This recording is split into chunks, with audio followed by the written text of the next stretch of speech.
అందరికీ నమస్కారం అండి. నా సాహితీమాలకు స్వాగతం.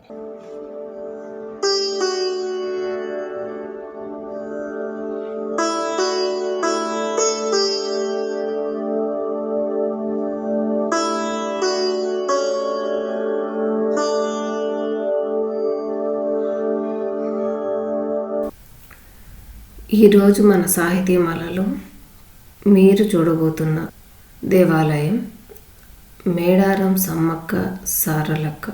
ఈ దేవాలయ విశేషాలు మాలా కుమార్ గారి మాటల్లో.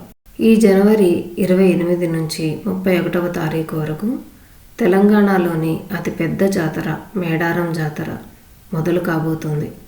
స్త్రీలు పురుషుల కన్నా ఎందులోనూ తక్కువ కారని, తమ రాజ్యరక్షణ కోసం యుద్ధభూమిలో ప్రాణాలను త్యాగం చేస్తారని నిరూపించిన వీర ధీర వనితలు, వనదేవతలు సమ్మక్క సారలమ్మ, గిరిజనుల ఆరాధ్య దేవతలు.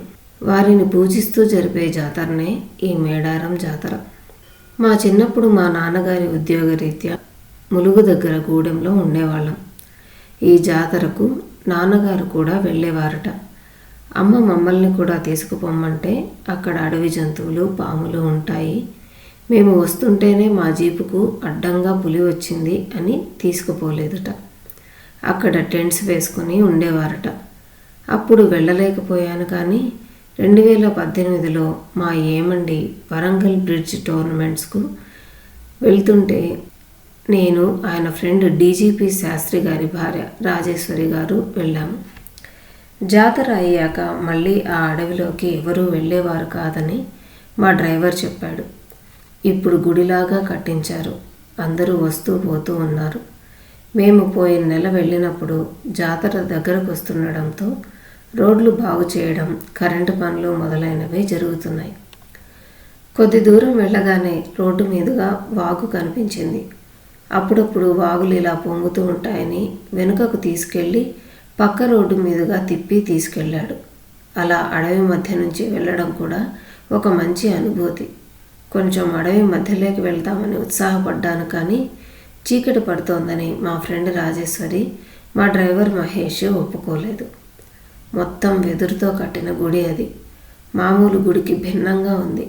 అది గుడి అనరట, గద్దె అంటారట. గుడి మొదట్లోనే బంగారం తూచే తరాజు ఉంది. గుడి ముందు అడవి పూలతో కట్టిన దండలు, బెల్లము అమ్మవార్లకు సమర్పించేందుకు అమ్ముతున్నారు. విశాలమైన ప్రాంగణంలో ఆ గద్దెలు ఉన్నాయి. అక్కడ అప్పుడు చరిత్ర చెప్పేందుకు ఎవరూ లేరు. ఒక పూజారిని మాత్రం ఉంది. ఆమెకు ఏమీ తెలియదట. పూజారయ్య ఊళ్ళోకి వెళ్ళాడు అంది. అక్కడ మాకు తోచినట్లుగా పూజ చేసుకొని వచ్చాం.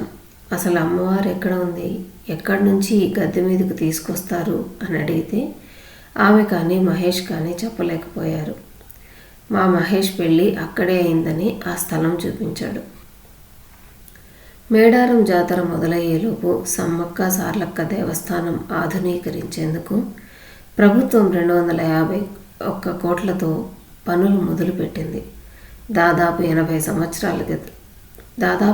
సంవత్సరాల క్రితం దేవతా వృక్షంతో, సాధారణ మట్టి గద్దెలతో ఉన్న దేవస్థానం 1969లో రాష్ట్ర దేవాదాయ ధర్మాదాయాల్లో చేర్చారు.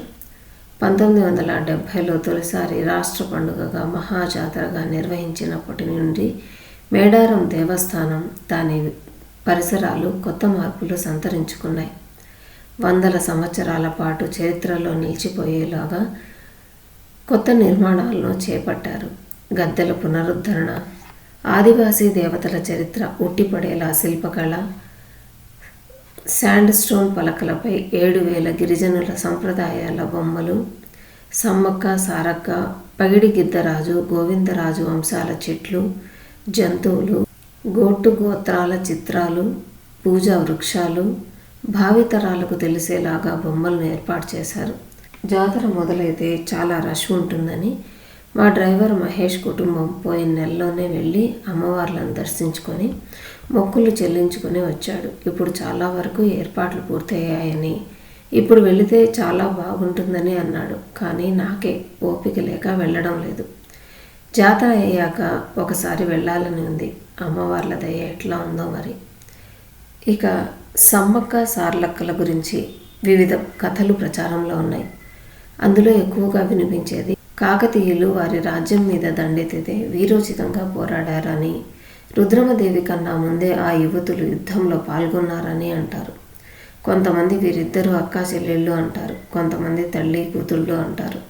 సమ్మక్క కొడుకే జంపన్నని వీరోచితంగా పోరాడి చనిపోయాడని, అతని రక్తంతో ఏర్పడిందే జంపన్న వాగు అని అంటారు. ఆ వాగులో నీళ్లు ఎప్పుడూ ఎర్రగా ఉంటాయట. అది చాలా పవిత్రమైన వాగు అని నమ్మకం. అందులో స్నానం చేసి అమ్మవార్లను దర్శించుకుంటారు. ఎవరి కొరకైతే మొక్కుకుంటారో ఆ మనిషి అంత బరువు గల బంగారం అంటే బెల్లం తూచి అమ్మవారికి సమర్పించుకుంటారు. తరువాత తెలుగు మహాసభల్లో తెలంగాణ వారి స్టాల్లో పొట్టి శ్రీరాములు తెలుగు విశ్వవిద్యాలయం వారు ప్రచురించిన సమ్మక్క సార్లమ్మ జాతర పుస్తకాన్ని కొని చదివాను. అందులో చాలా వివరంగా ఇచ్చారు. అందులో చదివిన దాన్ని బట్టి నేను గతంలో నా ప్రభాత కమలం ఛానల్లో పోడ్కాస్ట్ చేసిన సమ్మక్క సార్లక్కల వీడియో వివరంగా వ్రాశాను. ఆసక్తి ఉన్నవారు ఆ వీడియో చూడవచ్చు. లింక్ డిస్క్రిప్షన్ బాక్స్లో ఇచ్చాను. ఇవండి సమ్మక్క సార్లక్క మేడారం జాతర విశేషాలు. సమ్మక్క సార్లక్క జాతర ఫోటోలు వీడియోలు ఇచ్చిన మహేష్కు, నయనానందకరంగా ఎడిటింగ్ చేసిన గోమతి సుమకు, వీక్షించిన మిత్రులకు ధన్యవాదాలు. వచ్చే వారం మరో దేవాలయ దర్శనంలో కలుసుకుందాం. అందాక సెలవా మరి. నమస్తే, మీ మాల. ప్రతి ఆదివారం ఉదయం సాహితీమాలలో 11 గంటలకు మన దేవాలయాల గురించిన విశేషాలు, మా ఇంకో ఛానల్ ప్రభాత కమలంలో మంచి కథనో కబుర్లో ప్రతి గురువారం ఉదయం 11 గంటలకు వినండి. ప్రభాత కమలం లింక్ డిస్క్రిప్షన్ బాక్స్లో ఉంది. అది కూడా సబ్స్క్రైబ్ చేసినట్లయితే మీకు మేము పోడ్కాస్ట్ చేయగానే వస్తుంది. తప్పక సబ్స్క్రైబ్ చేస్తారు కదూ. అలాగే మీ అభిప్రాయాలను కామెంట్ బాక్స్లో షేర్ చేయండి. ధన్యవాదాలు.